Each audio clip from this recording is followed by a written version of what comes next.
Hi, welcome back guys. This is your friend, Lettuce Head Fanfics. Back with amazing fanfiction. This is the series of What If Deku Rose as the Shadow King? Now before starting, please give this video a like and subscribe to the channel if you want more videos like this. Now let's get into the fanfic. Izuku sensed the impending danger before the system notification chimed in. A warning appeared, indicating that several entities were seeking to cause him non-lethal harm. He needed to fend for himself or face a penalty. With a sigh, Izuku felt Bakugo grab his arm and pull him into an alleyway. Moments later, he emerged, surprisingly not as bruised as he could have been. Bakugo and his friends had retreated when their initial attempts to overpower him failed. Experience points were awarded, and he leveled up, feeling a surge of strength. Izuku smiled to himself, reflecting on how each encounter with Bakugo only made him stronger. He dismissed the system screen and headed home, having completed the first part of his daily quest. More experience points were gained, and his intelligence increased. A reward was offered, which he accepted, leading to a reset of his statuses and a full recovery of health and magic points. The bruises faded, and his clothes appeared clean again. He sighed, retreating to his room to tackle his homework. This routine had been his life for 10 years since the system first manifested. He remembered the day it all began at the park with his friends. A new quest popped up, challenging him to play a game of tag. Total victory would earn him rewards, while catching a percentage of others would yield corresponding rewards. Izuku stared at the notification, shrugged, and dashed after Bakugo and his friends. He caught one entity, then another, feeling a slight boost in speed and strength. To a 4-year-old, it felt like he had super speed. He finally caught Katsuki, who had never been defeated in their games before. The other children whispered in awe as Izuku completed the quest, earning more experience points and rewards, including 3 stat points and a new title. Later at home, he curiously asked his mother about stat points. Inko, initially confused, explained that stat was short for statistic. Izuku pondered how to use his points to become strong like All Might and a hero. He decided to allocate his points to strength, feeling a rush of power as his stats increased. Over the years, he completed numerous quests, each one contributing to his growth. When he turned 10, he began receiving keys as rewards, granting him access to a shop within the system. These keys opened portals to other dimensions, where he could battle monsters and level up quickly, acquiring special items like weapons and armor. Izuku lay back on his bed, glancing at his status screen, which displayed impressive stats. He decided to invest all his points into intelligence, feeling the familiar ping of the system as he did so. The next morning, he woke up to a notification about an imminent entrance exam and a job quest available. Excited, he accepted the key for the quest, which would create a gateway to the undead halls. As he prepared for his adventure, he shared the news with his mother, who expressed her curiosity and concern. After receiving her encouragement and a packed lunch, he equipped himself for the journey, opting for leather armor for the real world and saving his steel armor for the dungeons. With a final promise to use his hearthstone if things got tough, Izuku opened a blue portal and stepped into the undead halls. Hours later, after facing numerous challenges, he marveled at how much his stats had increased and the powerful armor he had acquired from the knights he defeated. He was on the brink of completing a formidable set of shadow steel armor. As he entered the next room, he encountered a bright red knight kneeling beside a large throne, marking the entrance to the boss room. The knight looked up, revealing his name, Blood Red Knight, Igris. Izuku couldn't help but chuckle at the fitting title as he prepared for the challenge ahead. Red armor, red name. Izuku adjusted his gauntlets as he stepped towards Igris. The knight stood, his gaze lowering to Izuku's hip. Noticing the absence of a sword, he drew his own and tossed it aside, along with the daggers attached to his back. It seemed that chivalry was not dead after all, Izuku thought with a laugh. Igris appeared to tremble slightly. Was he laughing? The black-clad Izuku and the crimson-clad Igris charged at each other, clasping their hands together and pushing. Igris matched Izuku's strength, pushing back with equal force.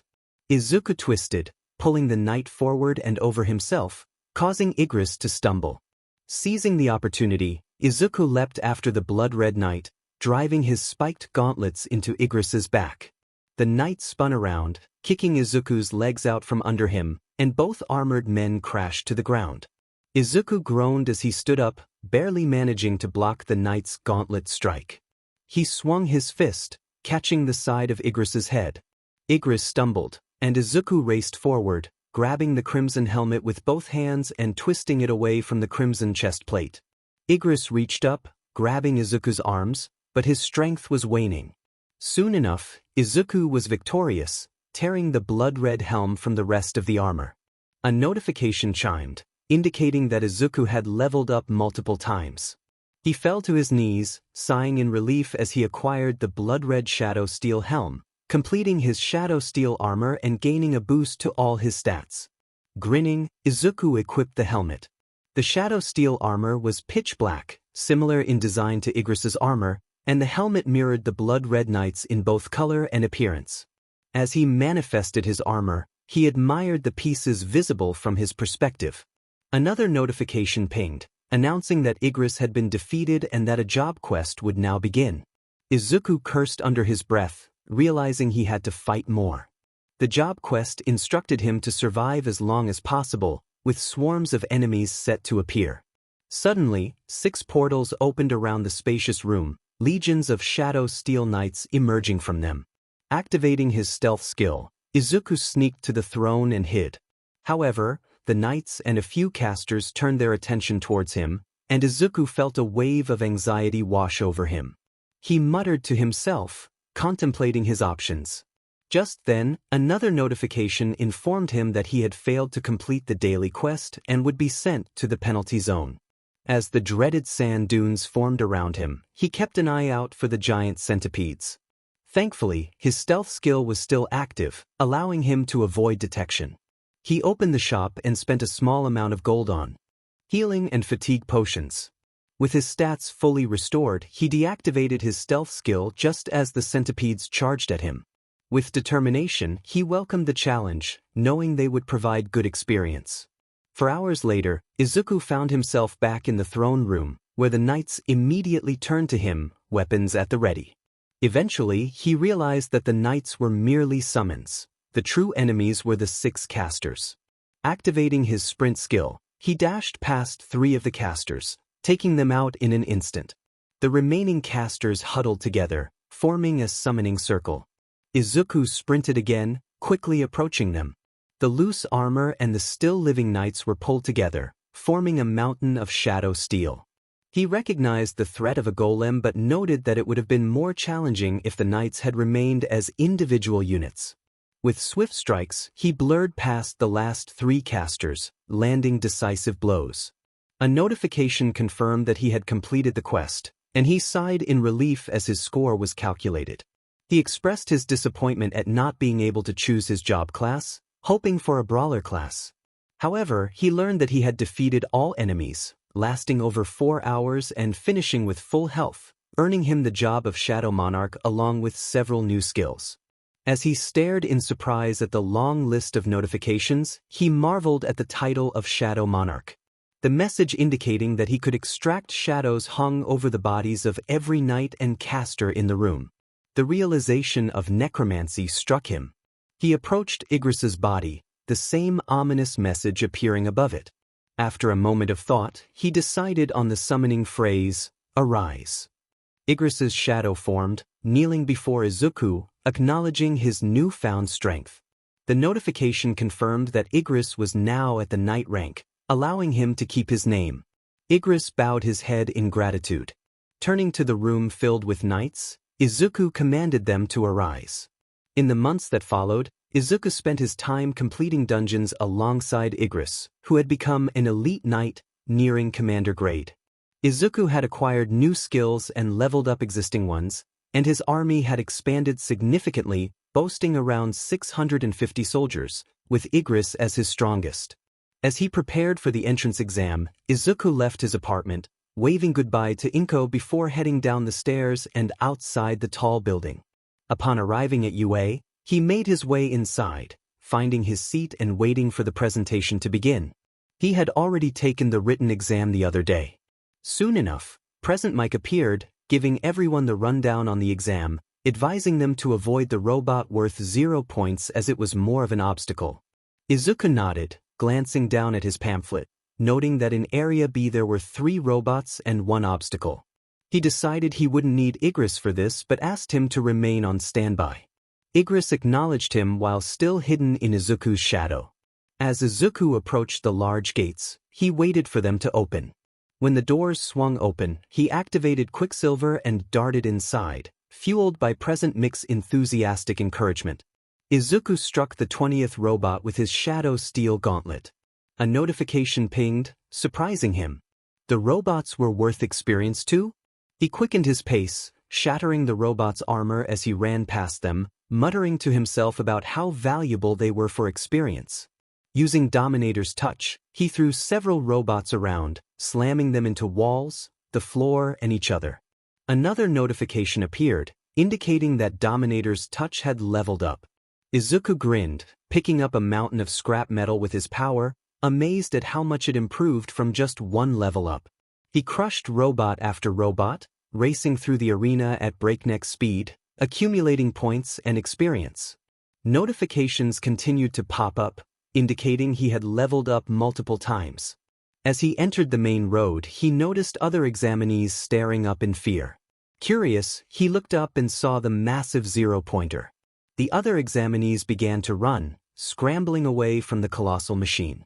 However, Izuku ran toward it, determined to take it down. A cry for help caught his attention. A girl was stuck right in the robot's path. Without hesitation, he approached her, instructing Igris to take down the 0-pointer. Igris's shadow split from his own and raced toward the robot, sweeping his sword through its leg. Meanwhile, Izuku lifted a large piece of rubble with one hand, checking on the girl. She scrambled to her feet, thanking him and expressing her relief that she wasn't hurt, just stuck. They needed to get away from the giant robot. Izuku nodded, glancing back at the 0-pointer, which Igris had damaged, causing it to bend under the strain. The robot fell back, its head landing on Igris's upright sword. Another notification appeared, indicating that Izuku had leveled up again and that Igris had reached a new rank. He confirmed Igris's promotion to commander. Igris returned to his shadow, and Izuku praised him for his performance once they were away from others. Igris expressed gratitude in Izuku's mind, which made Izuku's step falter momentarily. Curious about Igris's newfound ability to speak, Izuku learned that it was a result of his promotion. He smiled, looking forward to working with Igris's new strength as commander. Later, Izuku entered his home and greeted his mother. He shared that he had completed the exam and felt confident about his performance, even though the system hadn't provided feedback yet. Inko suggested that it was likely waiting for UA to inform him before finalizing the quest. Izuku planned to check out what his new key was about, noting it was an S-class item and might take some time. Inko reminded him to be back in time for dinner. After waving goodbye, he entered his room and took out the Demon Castle key, feeling a mix of excitement and nervousness about his first S-class gate.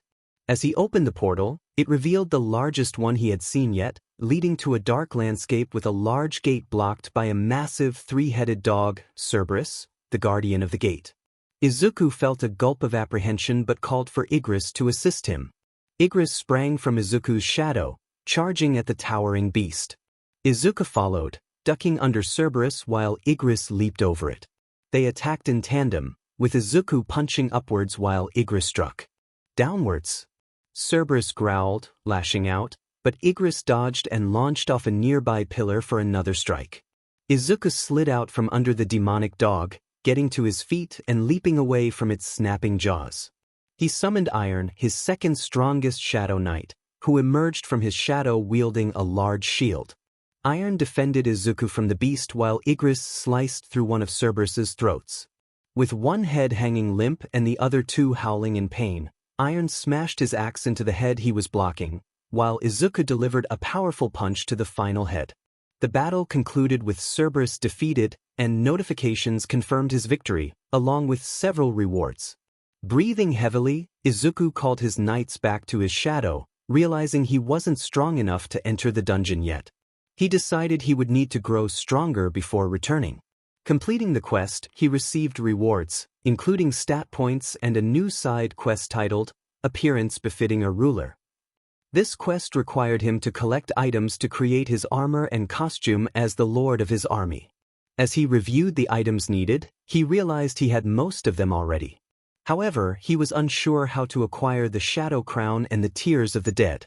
Igris emerged from Izuku's shadow, humorously punching his own gut and catching a tear that fell from his helmeted face.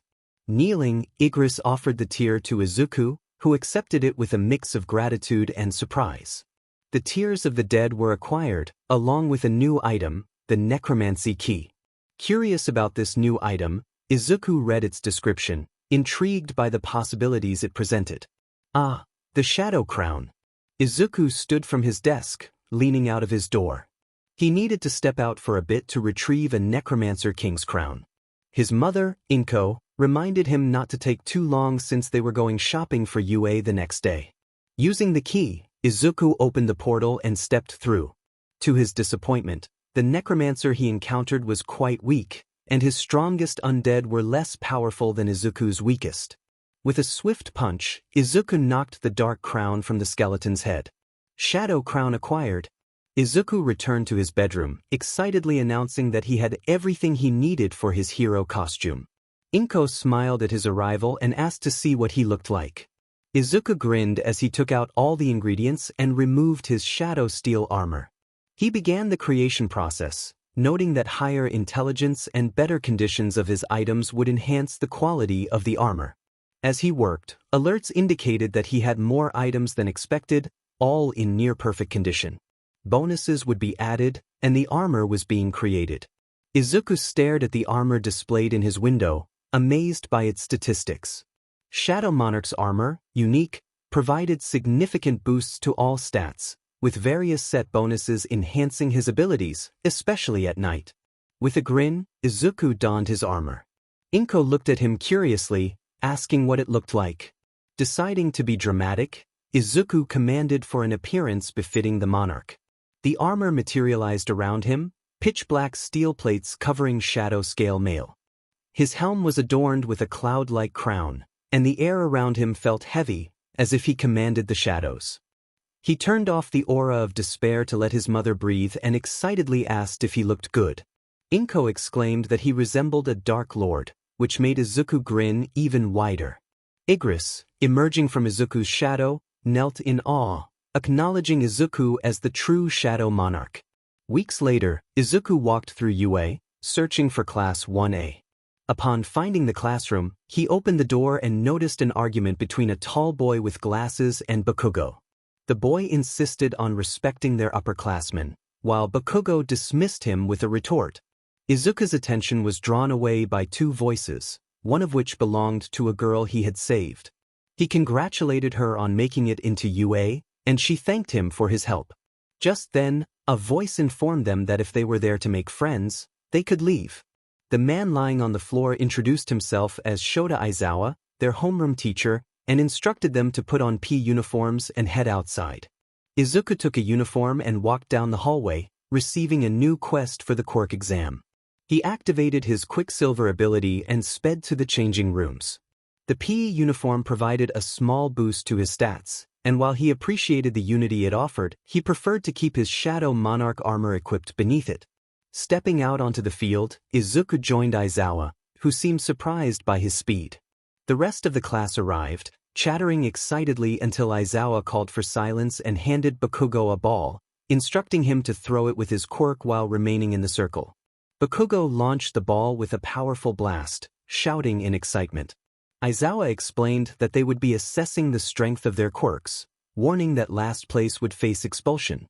As the class protested, Aizawa reminded them that life isn't fair. Class 1A underwent a series of tests, showcasing their quirks. Izuku excelled in every event, from the 50-meter dash to endurance runs, high and long jumps, and strength tests. Finally, it was time for the ball throw. Izuku picked up the ball, reeling back his arm and launching it far into the distance. As he turned to face Aizawa, a capture weapon suddenly wrapped around his midsection. Aizawa questioned why his erasure quirk hadn't blocked Izuku's. Confused for a moment, Izuku prepared to respond. He was known as the Erasure Hero, Eraserhead.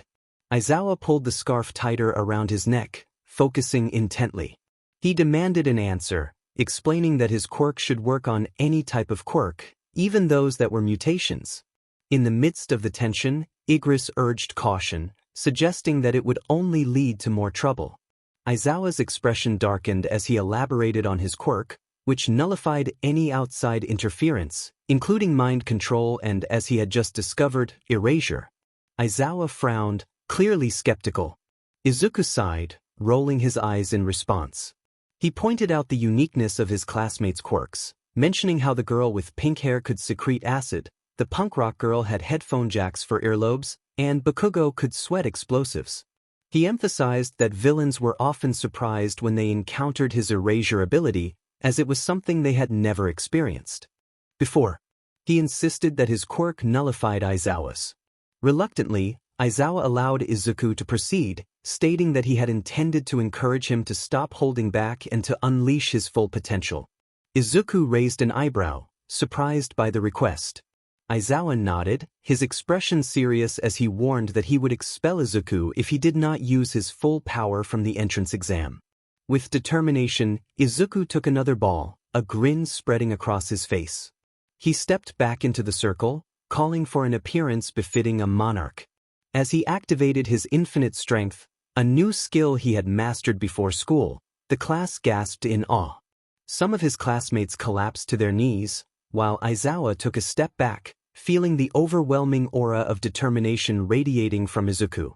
Izuku slammed his arm down, sending the ball rocketing forward, punching a hole through the trunk of a distant tree before arcing up into the sky. He activated Ruler's authority, the maxed-out Dominator's touch, and yanked the distant ball into the sky, out of the atmosphere and into deep space. Izuku stood nervously outside Nizu's office.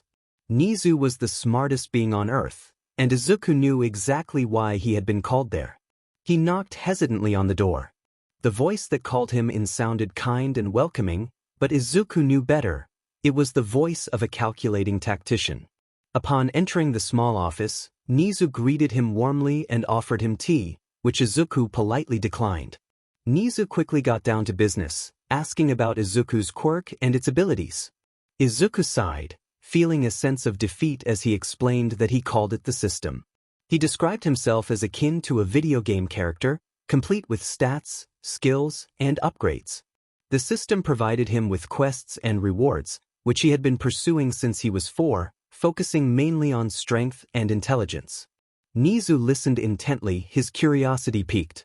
Izuku elaborated that his base intelligence was about 400, but with certain items equipped, he could boost it to. He explained that increasing his intelligence also increased his mana, the energy he used for skills. Rewards for completing quests varied, including bonus skill points and items. Nizu laughed, intrigued by Izuku's explanation. He asked about the armor Izuku had used on the field the previous day. Izuku smiled proudly, explaining that it was his most powerful set of armor, significantly boosting his stats and providing bonuses to certain skills. 2 skills were embedded within it: appearance befitting a monarch, which granted him a power boost but made the armor visible to everyone, and aura of despair, which exerted a crushing weight on opponents. As Izuku summoned his armor again, Nizu gazed in amazement at the dark armor, complete with a smoky crown and cloak. When Izuku concealed his armor once more, Nizu inquired if he was still wearing it. Izuku nodded, explaining that it was invisible to everyone but his soldiers, a reward from a special part of his main quest involving a hero costume. Nizu's interest deepened when he learned about Izuku's soldiers. Izuku called forth Igris, the Dark Knight who rose from the shadows, kneeling beside him. Igris reported on the number of units under Izuku's control, detailing the ranks and total of 1,071 shadows. Nizu clapped happily, expressing his intrigue in Izuku's abilities. He encouraged Izuku to send him more details about his quirk using a phone number he provided, assuring him that he would keep it confidential.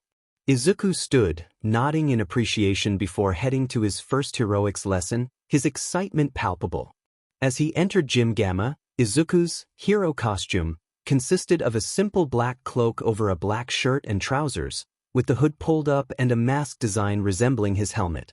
A fellow student, a redhead named Kirishima, complimented his look, and Izuku smiled bashfully in response. All Might soon arrived, announcing the start of the lesson. He explained that the students would be split into teams of 2, with half acting as heroes and the other half as villains. The villains were to defend their stronghold while the heroes infiltrated the hideout to capture a weapon. Izuku found himself paired with the bubbly brunette, Uraraka, against Bakugo and Ida. As they studied the floor plan outside the building, Uraraka expressed her frustration at memorizing it all. Izuku began to strategize, predicting that Bakugo would rush off on his own, leaving Ida to guard the bomb. He was ready to provide Bakugo with answers about his quirk, which he was eager to share. When the signal to begin was given, Uraraka floated up to the top floor while Izuku entered through the front door, calling out to Bakugo. The explosive boy charged around the corner, launching a powerful blast at Izuku. However, the Shadow Monarch armor absorbed the flames and smoke, making it stronger. Bakugo, surprised by this, continued to attack, but each blast was absorbed, causing Izuku's armor to level up. Bakugo stared at Izuku in fear, unable to comprehend why he was still standing. Izuku grinned, confidently declaring that he could not be defeated. As the tension escalated, he summoned Igris and commanded him to give him an appearance befitting the monarch. The dark armor enveloped Izuku, crowned by a smoky helm, and he unleashed the aura of despair, forcing Bakugo to kneel before him. Izuku chuckled, teasing Bakugo about his newfound position. Igris, angered by Bakugo's disrespect, threw him across the hall, slamming him against the wall. Izuku, sensing the situation escalating, intervened, instructing Igris to stop. Izuku watched as Bakugo fell to the ground, his body trembling. His eyes were vacant, fixated on something only he could perceive. Izuku let his armor vanish and walked up the stairs, summoning his shadows back to him. A few minutes later, All Might shakily declared victory for the heroes. The cameras had begun working again, revealing a nearly undamaged hallway and a knocked-out Bakugo. Nizu inquired whether Izuku could summon the gates wherever he wanted. Izuku confirmed this, but warned that they were filled with dangerous monsters. Nizu suggested a trial run with just the teachers, emphasizing the potential benefits. Izuku hesitated, acknowledging the idea but expressing concern about the risks involved, even with the weaker gates. The bus came to a stop, and Aizawa instructed the students to exit and line up outside the domed building. Izuku noticed Bakugo keeping his distance, still shaken from the previous day, though the blonde occasionally shot him dirty glances. Igris seemed pleased, noting that Bakugo had learned his place.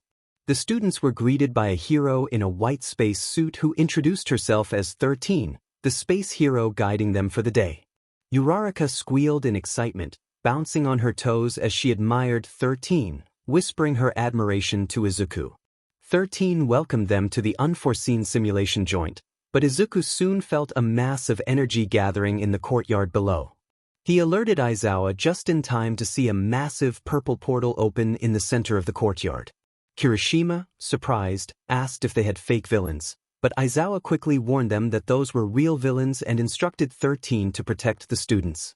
An emergency quest notification appeared, warning that several entities intended to harm them. Izuku shrugged off Ida's tugging hand and summoned his shadow soldiers, who rushed to assist Aizawa, clearing a path through the villains. He commanded Iron to defend Aizawa and Igris to protect the other students. Izuku then urged Ida to run for help, emphasizing the urgency of the situation. As they moved, a portal opened ahead, and Kurogyri, a member of the League of Villains, announced their intent to find the symbol of peace. Bakugo and Kirishima jumped forward to confront the villain, but Kurogyri dismissed them, stating they were excellent targets to scatter. Kurogyri opened several portals, causing students to be separated and dropped into different locations. Izuku yelled for everyone to defend the students just as the portal closed, and he found himself submerged in water among several villains. He quickly incapacitated them, realizing they were no match for him. A tongue wrapped around his waist, pulling him out of the water and onto a boat where he spotted Azui and Mineta. Grateful, he acknowledged Azui, who preferred to be called Tsu. Izuku assessed their situation, noting they needed to return to the courtyard to assist Aizawa and his shadows. Mineta expressed concern about the danger, but Izuku insisted they had to help stop the villains. Tsu agreed with his reasoning, and they devised a plan to escape. Izuku would draw the villains' attention while Tsu and Mineta made their way to safety. As the ship rocked, he leaped from the deck, manifesting his gauntlets and swiftly dealing with the villains. Tsu followed suit, bringing Mineta along as they made their way to the shore. Izuku checked in with Igris, who confirmed that the other students were safe, albeit frightened. Reaching the center courtyard, Izuku rallied the remaining students and approached Aizawa, Iron, and the hand villain. He commanded his shadows to return to him, forming a formidable presence behind their monarch. The hand villain noted Izuku's potential as a necromancer, while Iron stood protectively beside Aizawa.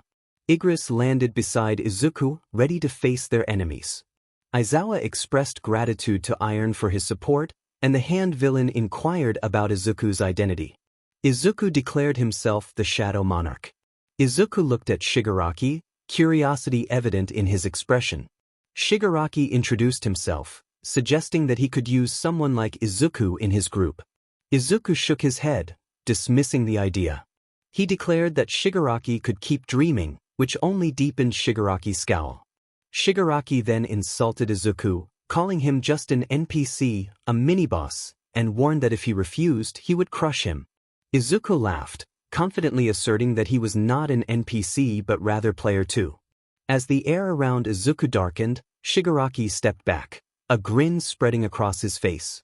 He expressed excitement at the prospect of a PvP match and called out for his creature, Nomu. The muscular bird monster charged forward, but Izuku's ally, Igris, swiftly dispatched it, cleaving its body into countless tiny pieces that fell into a neat pile before Izuku. The remnants shifted slightly, prompting Izuku to call for the mages. Fireballs rained down on the remains of the Nomu, incinerating several chunks and charring the rest until the pile no longer moved. Shigaraki stared in disbelief, realizing that Izuku truly was player 2 and muttering to himself that he needed to train harder to match Izuku's power. Suddenly, the doors to the burst open, and All Might entered with a booming declaration of his presence. A blue disc appeared in the air, drawing the attention of both Izuku and Shigaraki. Shigaraki questioned the source of the portal as it grew larger, pulling in everything nearby. In a panic, he called for Kurogyari to help them escape, sliding toward the portal. Izuku stood firm, watching as Shigaraki was swallowed by the purple portal. He vowed that one day he would defeat Shigaraki, promising that next time, he would win. Kurogyari's portal closed, but the blue gate remained open. Izuku turned his focus to it, puzzled by its existence and the fact that it was pulling them in. He recalled his soldiers, making his armor disappear, but then heard a shriek as Momo and Jiro were drawn into the portal, followed by Bakugo and Kirishima. Realizing they must have been caught right behind it, Aizawa stepped toward the portal, but Izuku grabbed his sleeve, urging him to stay back for his safety. Aizawa insisted he needed to go after the students, but Izuku shook his head, explaining the danger. As Aizawa stumbled closer to the portal, All Might rushed forward, grabbing both of them and declaring he would go after the students. Frustrated, Izuku pushed All Might's hand away and leaped into the portal. Inside, the atmosphere shifted to a tense calm, with only the sounds of Bakugo, Kirishima, and the worried Momo breaking the silence. Izuku reassured them, explaining that he understood the situation and knew what this place was. He warned them that they were in a dungeon filled with monsters, and defeating the boss was their only way back through the portal. He noted that the dungeon was high level due to its size. Suddenly, a dog-like creature leapt from the shadows at Kirishima, who dodged just in time to see it get impaled by a sword emerging from Izuku's shadow. Izuku explained that the creature was merely a pet, and the cave was home to a tribe of powerful high orcs. Kirishima remained alert, while Bakugo effectively blasted away approaching jackals, and Jiro used her abilities to detect them before they arrived. Momo, the technical expert, set traps to ensnare the jackals. Growing impatient with their slow progress, Izuku sent his main force to scout the caves. He utilized his ability to share senses with his squad leaders, searching for the high orc camp. After determining that there were no monsters nearby, he instructed the other students to stay put while he went to confront the boss. The students waited, hearing distant roars, chanting, explosions, and the clash of weapons, followed by an eerie silence. Izuku's voice echoed through the caves as he commanded his forces to rise. He led the other 4 students through the gate, where Aizawa and All Might sighed in relief upon seeing them emerge. The parents of the other 4 students, along with Nizu, were also present, watching with curiosity. As the gate closed behind Izuku, he let out a sigh of relief. Nizu eagerly inquired about the dungeon's rank, and Izuku estimated it to be an A+ or S-. Nizu asked about the types of quirks they could use for training, to which Izuku responded that offensive quirks like Bakugos and Kirishimas would be best, while skill-based quirks would be less effective. The 4 students turned to Izuku, eager for answers. Momo reminded him that he had promised an explanation. Izuku nodded and clarified that they had just escaped an S-class dungeon, which he could create under specific conditions. However, this one had appeared unexpectedly. He explained that he used these dungeons to improve himself and his quirk by battling the monsters within. Nizu speculated whether the villains had caused the dungeon to manifest, but Izuku shook his head, noting that Shigaraki had seemed just as surprised. Nizu suggested that it was late and advised everyone to go home, proposing they start with E-rank dungeons for training. As Izuku left the school the next day, he felt the weight of a key in his pocket, a reminder of the challenges that lay ahead. He felt a bit annoyed because it was Saturday. Izuku had purchased the key from the shop to help Nizu persuade the teachers to allow the use of gates as a training method at UA. Izuku knocked on the teacher's lounge door. Nizu's cheerful voice welcomed him inside. As he entered, he offered a cautious smile to the teachers. He asked if he was late, to which Aizawa replied that he was actually early, just like everyone else. Nizu informed him that everyone had agreed to participate, but since Izuku was the expert, he had been entrusted with the main planning. They all understood that the gate would be filled with formidable monsters. Izuku quickly assigned roles. All Might, Present Mike, and Vlad King would take the front lines against the monsters. Aizawa and Midnight would scout, Snipe and 13 would handle long-range attacks, and Cementos would be on medic duty. Nizu and Izuku would observe from a distance, while the others would provide support or medical assistance as needed. Everyone nodded in agreement, accepting their roles. Izuku then pulled out the key, opening the B+ rank gate at the back of the room. Nizu hopped onto Izuku's shoulder, and the teachers followed him through the portal. They emerged into a snowy forest, surrounded by towering trees. The heroes immediately shifted into battle mode, scanning their surroundings. Izuku heightened his senses, searching for any signs of danger. Power Loader blocked an ice arrow aimed at All Might, while Snipe took aim at the assailant in the trees. Izuku warned everyone about the ice elves, who appeared human-like but were truly malevolent creatures. A barrage of arrows rained down on the group, but Power Loader and Ectoplasm skillfully defended against the attack. Snipe and 13 retaliated with ranged attacks to eliminate the archers, while All Might dashed forward to confront the swordsman on the ground. After a fierce skirmish, the elf platoon retreated, and the heroes congratulated one another on their success. Izuku felt a surge of pride. This was going better than he had anticipated. When the floor's boss appeared, Snipe managed to disable its limbs, and 13 swiftly finished the job. Izuku led the weary heroes back through the gate, stepping out last and feeling the gate snap shut behind him. The staff gathered around the table, all unharmed.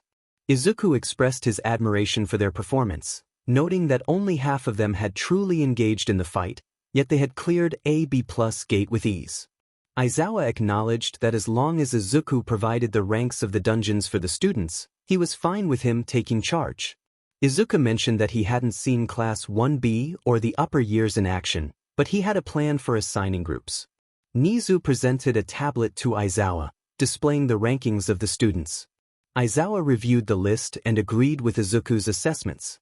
He suggested that Hagakure and Koda needed combat training before joining Aoyama and Mineta, who also needed to improve their control over their quirks. Izuku noted that if they all worked together as a unified team, they could achieve A+ ratings. Nizu added that if Todoroki utilized his fire, he would easily reach A+ as well. Izawa mentioned the importance of having a teacher accompany Izuku during dungeon crawling for safety. Izuku reluctantly agreed, requesting Izawa's presence due to his skills in evasion and stealth. Izawa confirmed he would join, even joking that he would sleep through the experience.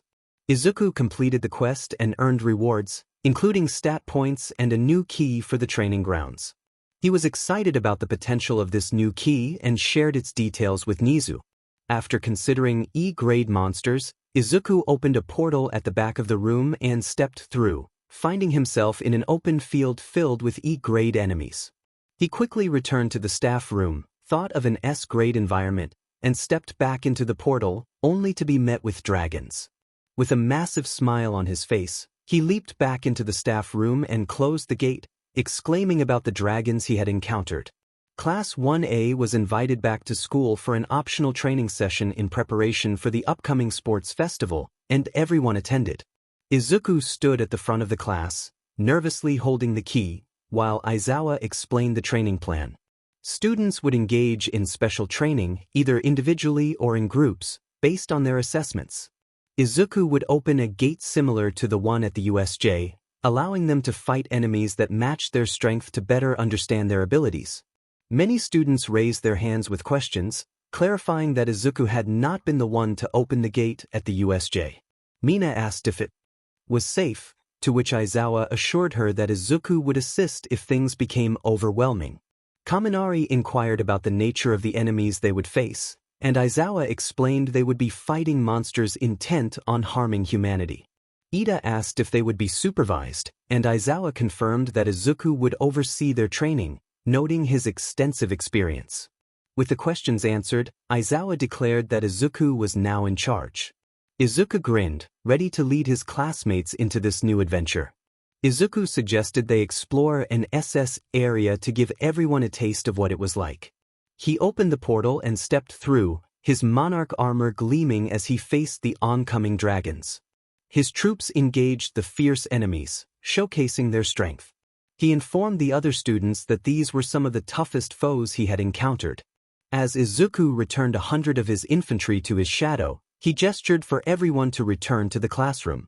Once they had left, he turned to the remnants of the battle. With a confident grin, he commanded his new dragon army to rise and fight the remaining dragons. Upon entering the classroom, Izuku closed the portal and assigned tasks to his classmates. He instructed Hagakure and Koda to practice against bush ents, explaining that while the creatures couldn't inflict serious harm, they had a magical energy not on their backs that was their weakness. Stealth would be essential for them to succeed. The invisible girl nodded in understanding, and Izuku sent 5 soldiers into her shadow. Koda also received 5 shadows to assist him. He cautioned them to be careful as they stepped through the portal. Next, he assigned Mineta and Aoyama to battle minor rock taluses, explaining that while they were slow, they were difficult to stop. He encouraged them to do their best. Izuku continued this process, sending each student to their respective zones, including Bakugo, whom he sent to face his own kind in a challenging environment. Afterward, he asked Izawa if he wanted to join him in fighting dragons. Izawa declined, expressing doubt about his effectiveness against such fiery foes.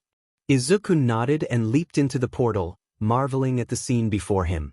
Igris, along with the other Shadow Knights, wizards, demons, and dragons, knelt in respect. The battlefield was strewn with dragons, the strongest ones collected and piled beside the gate. Igris expressed gratitude for being entrusted with the task, and Izuku acknowledged his efforts. He received a notification that he had leveled up significantly.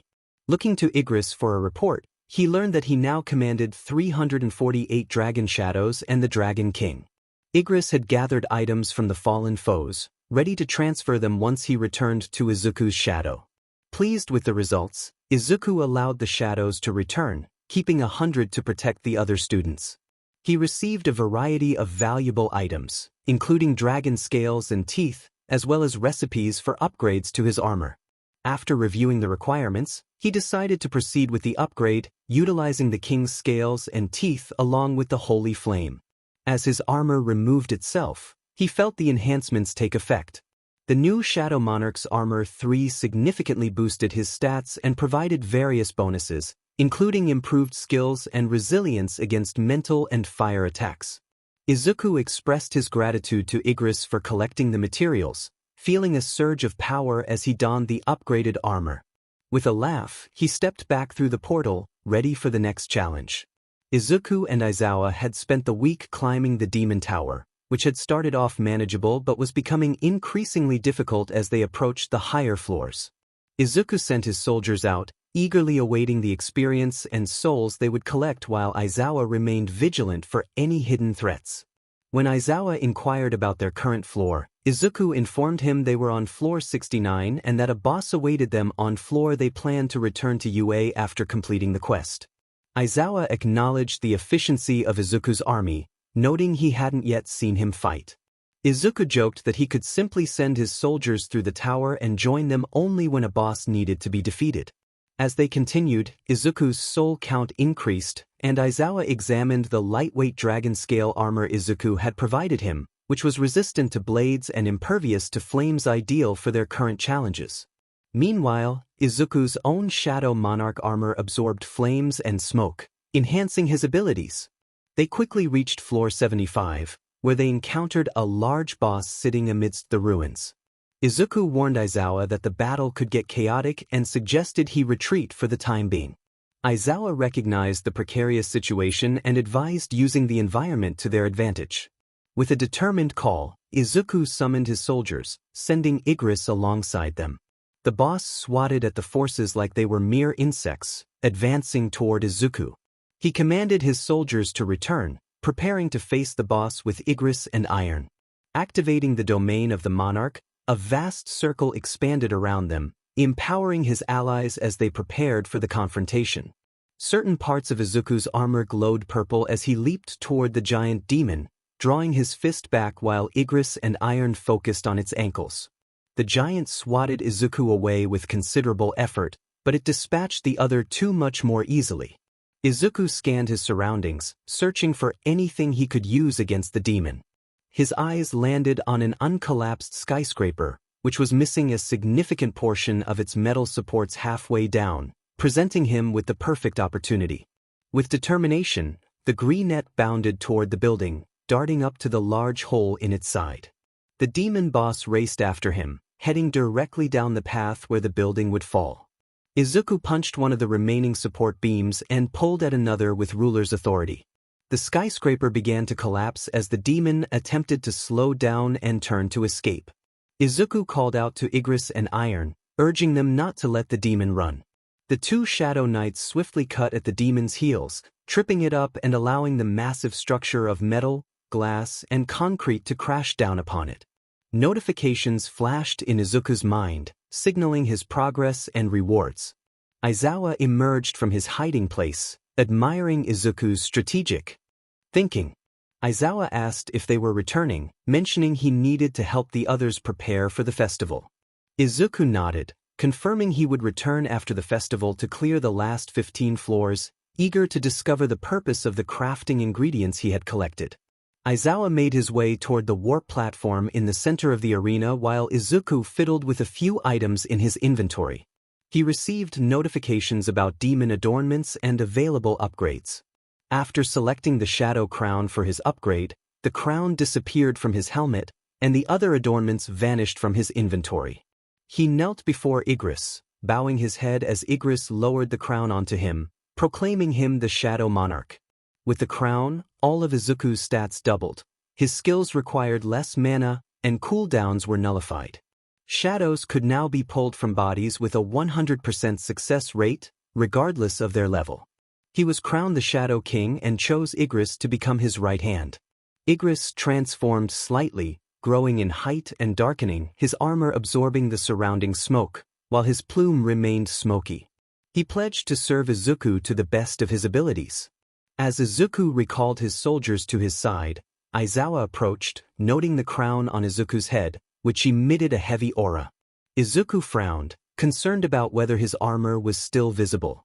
Aizawa confirmed that only the dark, shadowy crown remained, which made it difficult to breathe. Izuku focused, attempting to lessen the aura's intensity, and asked if it had improved. While the heavy feeling dissipated, the crown itself remained firmly in place. With a sigh, Izuku activated the warp platform, ready to return. Upon arriving back at Class 1A, his classmates stared at him in awe. He quickly dismissed their curiosity, explaining that he couldn't remove the crown. He had read its description during the ride back, revealing its significance and the powers it granted him.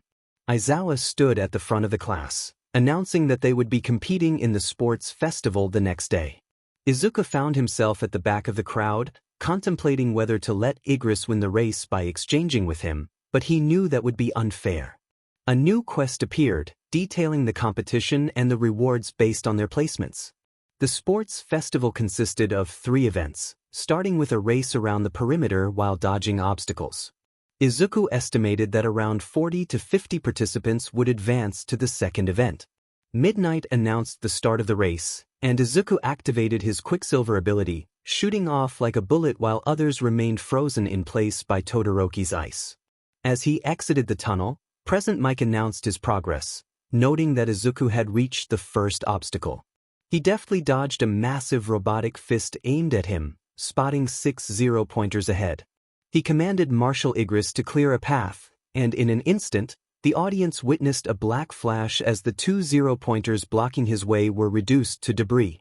Izuku continued to navigate the course, leaping over the pit with ease and expressing his thoughts on the obstacles. Present Mike was astonished by his speed, while Aizawa advised him to keep an eye on Izuku. As he reached the final obstacle, the minefield, Izuku took a moment to assess the situation. He activated Quicksilver once more, expertly maneuvering through the mines and clearing the field in less than a second. Present Mike announced that Izuku had won the obstacle race, while Todoroki was still struggling with the previous challenge. Izuku approached Midnight's podium, sitting down with his back against it, feeling the rush of mana within him. Just then, a blue portal opened against the wall of the arena, triggering an alert about a nearby rogue gate. Izuku sighed, realizing he would need to address it. He informed Midnight to relay a message to Nizu, assuring her he would handle the situation and return shortly. The crowd murmured, unsure if this was part of the festival. Izuku explained that he sensed the energy signature of the gate without machinery, and he stood up, dusting himself off, ready to take on the challenge ahead. Midnight nodded as she communicated through her earpiece. Izuku stepped into the portal, allowing his armor to envelop him while summoning his shadows. He instructed the elite knights and commanders to take their squads and head out, emphasizing the need for caution despite the A-rank designation. Marshal Igris was tasked with setting up a command center, and the soldiers acknowledged their king with respectful bows. Midnight announced that Izuku Midoriya would be unavailable due to the gate, making him an additional competitor in the final event. While Class 1A understood, others appeared confused. Izuku listened intently as Igris reported their findings. They had located the boss, identified as a wyvern, and Igris had collected numerous draconic scales and teeth. Most dragons in the dungeon were weaker than even the basic infantry, but a few had been captured for their king. Izuku acknowledged Igris's report with approval and stepped back out of the gate, his armor becoming invisible once again. Midnight stood beside the gate and turned to him as it closed. She inquired if there were any issues, to which Izuku shook his head, noting it was a basic A-rank gate but mentioned encountering an S-class wyvern. Midnight informed him that he had missed a few matches, but his first would be against Shinso after Todoroki's match with Siro. Izuku walked to the waiting rooms, and the announcement echoed that the rogue gate had been cleared and quests would resume. The next match featured Hitoshi Shinso, who appeared almost zombie-like, against Izuku Midoriya, the Shadow Lord. As Izuku stepped into the ring, Midnight commented on the more pronounced appearance of his crown, noting its darker color and longer spikes. Izuku sighed, acknowledging her observation. Midnight asked if both competitors were ready, and they nodded in agreement.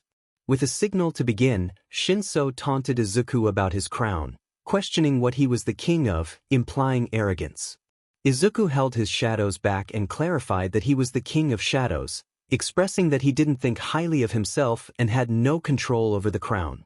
The brainwashing effect of Shinsu's quirk was nullified by the crown of the monarch, which surprised Shinso. He questioned how Izuku was not under his control, to which Izuku explained that the crown protected him from mental attacks. In a swift motion, Izuku blurred forward, sending Shinso out of bounds. He encouraged Shinso to use his quirk for good and to keep striving for the hero course. Midnight declared Izuku the winner, and he exited the arena, watching the subsequent matches. Bakugo triumphed over Kirishima, Tokoyami defeated Yaoyorozu, and Ida won against Shiozaki. Now, it was time for Izuku's second match.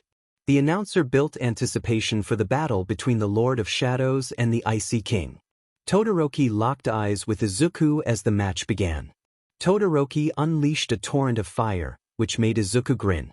He had previously sent Todoroki and Tsu into AB rank gate, where the environment was icy and inhospitable. Todoroki's ice was ineffective, and Tsu struggled without warmth. Eventually, Todoroki recognized the lesson Izuku was imparting. Once he utilized his fire, the enemies fell easily, and Tsu was able to assist thanks to the flames. Izuku stood confidently amidst the flames, surprising Todoroki when he did not dodge. As the battle progressed, Izuku leveled up, enhancing his abilities and armor. Todoroki's flames dissipated, and Izuku absorbed the smoke into his crown. He remarked that Todoroki's flames only made him stronger, while his ice was like glass. Realizing he could not win, Todoroki admitted defeat, acknowledging the unfavorable matchup. In a final move, Izuku used Quicksilver to gently place Todoroki out of bounds. Midnight announced Izuku as the victor, allowing him to advance to the next round. Facing Ida next, Izuku sidestepped and tripped the taller teen, sending him flying out of bounds. Midnight declared Ida out, and Izuku moved on to the finals. He helped Ida up, apologizing for the trick. Ida laughed, relieved it wasn't more humiliating. Now, it was time for the final round. The announcer introduced Katsuki Bakugo, the explosive powerhouse, and Izuku Midoriya, the undefeated monarch of shadows. As the match began, Izuku raised a hand surrounded by a purple glow, launching Bakugo out of the arena and slamming him against the stadium wall, creating spiderweb cracks in the concrete. Present Mike declared Izuku the winner of the sports festival, and he exited the arena, heading to the Class 1A seating area. Igris congratulated him, expressing that he couldn't have put Bakugo in his place better himself. Izuku felt the cheers of his soldiers from his shadow and thanked Igris, admitting it had been surprisingly fun. After the sports festival, the students were given a week off to rest and recover. Izuku decided to return to the Demon's Tower, where Aizawa insisted another person accompany them due to the increasing danger of the floors. Aizawa and Nizu followed closely behind, observing as a knight reported to Izuku every 10 minutes. Aizawa explained that this was the routine for every floor except the boss floors. Nizu noticed a slight twitch from Izuku as he glanced to the right. Concerned, Nizu asked if everything was all right. Izuku mentioned losing a significant amount of mana unexpectedly, enough for an entire squad to regenerate twice, and decided to investigate, instructing them to stay put. After speeding off using Quicksilver, Izuku reached his weakest squad and inquired about the attackers. Realizing the situation was dire, he retreated back to Aizawa and Nizu, recalling his soldiers. Sitting on a piece of rubble, he summoned Igris and reported that both squadrons had encountered the same foe. A legion of demon knights, some mounted on beasts and others on foot, led by a taller knight on a larger beast wielding an ornate blade. They purposefully attacked the weaker soldiers first, Igris reported. Izuku nodded, assuming as much. They needed to lay a trap, as he believed they were the final enemies left on this floor. They hadn't encountered anything else for a while now. Nizu perked up at the mention of a trap. Midoriya, if I may. Nizu began. Izuku, Aizawa, and Nizu stood inside some buildings that were near collapse, watching tank squad move through the streets below. Izuku sensed them before he saw them. There they are, he thought, narrowing his eyes. The demon knights charged into the fray, cutting down shadows left and right. Izuku glanced over to Nizu's building, barely spotting the small rodent. Nizu spoke to the shadow beside him, who knocked out 2 support columns, causing the building to collapse behind the demons and block their escape route. Aizawa did the same behind the shadows, sealing both ends of the road and trapping the squadrons inside. Izuku leaped from his vantage point, taking down 2 knights as he landed. The demons stared in shock for a moment before attacking, but they only got close enough for Izuku to dispatch them all. The leader approached him, managing to block one of his attacks, but was sent skidding back while Izuku finished off the remaining troops. The leader trembled as they looked up at him. "Please spare me," they squeaked, tugging at their helmet. Izuku frowned as the demon's helmet came off, revealing long purple hair and gray skin. "Give me the floor pass and I'll let you live," he stated. The demon paused. "Is that really all you want?" she asked. Izuku nodded, signaling for his teachers to come over. "I can take you to the castle then. We have the floor pass there," she continued. "It's not far. I can introduce you to the king. He has what you seek." Izuku grabbed her by the armor and hoisted her up to face level. "If I find you have lied to me, I will end you myself. Is that clear?" he warned, activating his aura of despair and bloodlust. "Sir," she squeaked. Izuku dropped her, gesturing for the demon to lead the way. "Go ahead then." Getting the floor pass from the king had been easy enough. He was almost desperate to get Izuku to leave, and Izuku was all too glad to head back to the center of the floor. "I've got it," he said to Aizawa and Nizu. "Very good. Now, the next floor is the 90th. We should expect it to get much harder from here," the bear replied.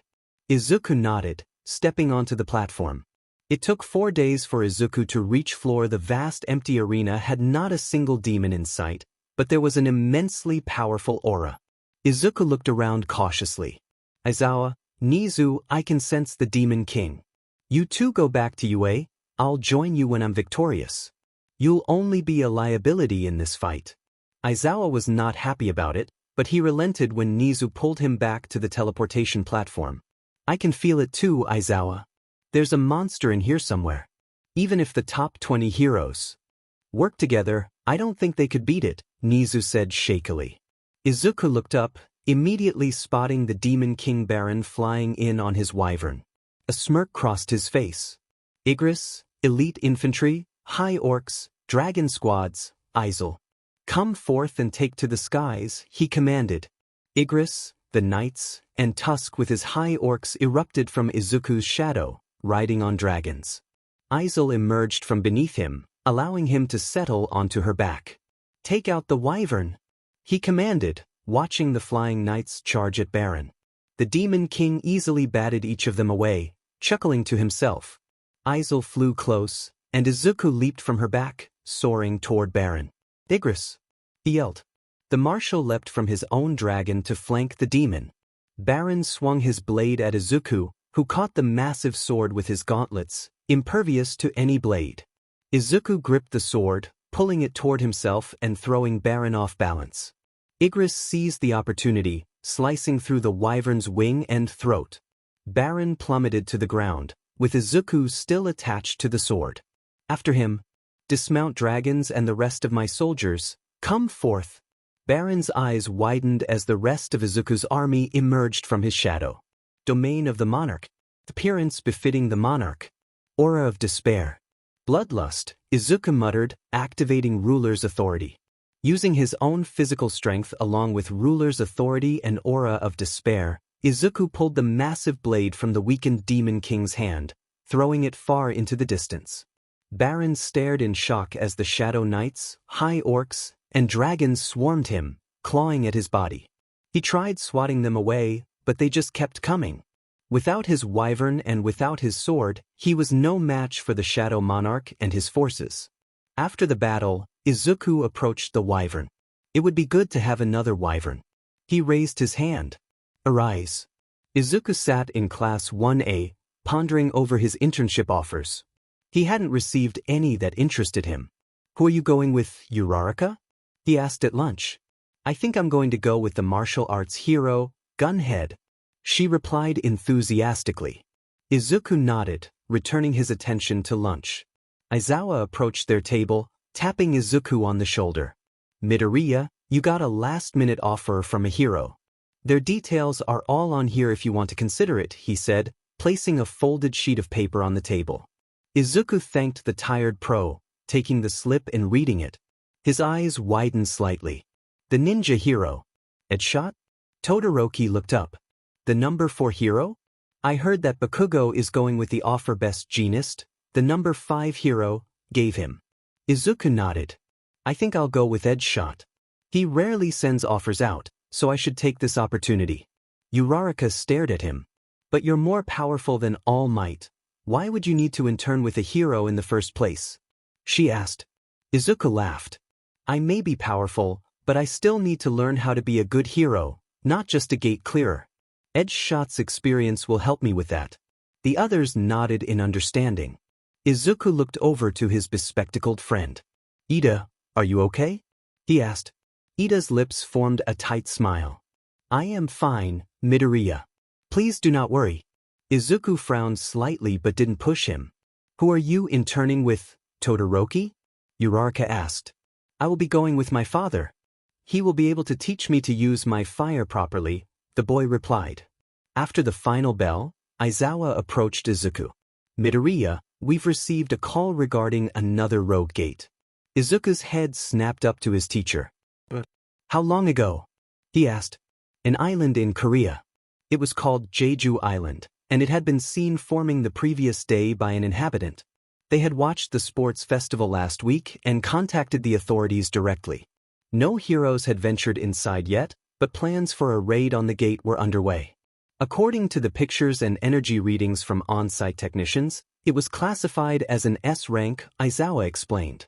Izuku frowned, realizing the gravity of the situation. It was troubling. If the heroes entered, they would face dire consequences.